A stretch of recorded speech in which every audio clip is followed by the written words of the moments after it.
যে পানিটা লালচে দেখছেন, ঠিক লালচে পানিগুলোর মধ্যে রক্ত মিশে আছে, যে মানুষটা মারা গেছে। ঠিক এখানে মেট্রো রেলের যে পিলার রয়েছে সেই পিলারে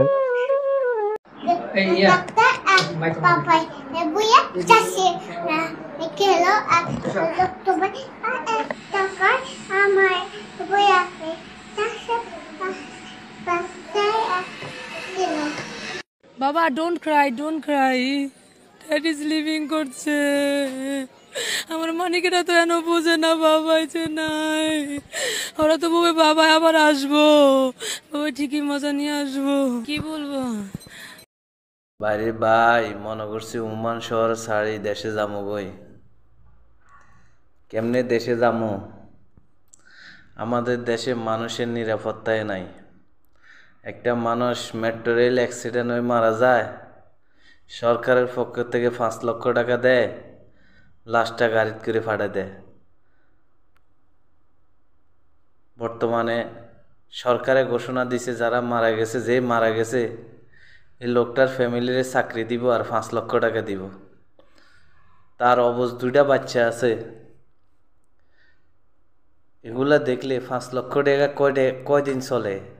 5 কোটি টাকা দিলেও তো তার ফ্যামিলির খবর লইতে পারবো না। 5 কোটি টাকা দিলে বাচ্চাটি কইতেছে আমার আব্বু ঘুমাইতে আছে। মনে করছি দেশে যামুগা, আবার কই নিজে এই দেশে মরি গেলে মনে ভালো। ওই যে আমার এক বাটপারে বলছিল, ভাই আপনি ভালো করে খানা খাইয়েন, আপনি অস্ট্রেলিয়া আইবেন। কিভাবে দেশে যাবো? আমগো দেশের বাটপার, সিটার, সরকারি ব্যবস্থা সরকারে দিতে পারে না মানুষের নিরাপত্তা নাই। একটা কর্মের জায়গা, কি কর্ম করে খামু দেশে যাই?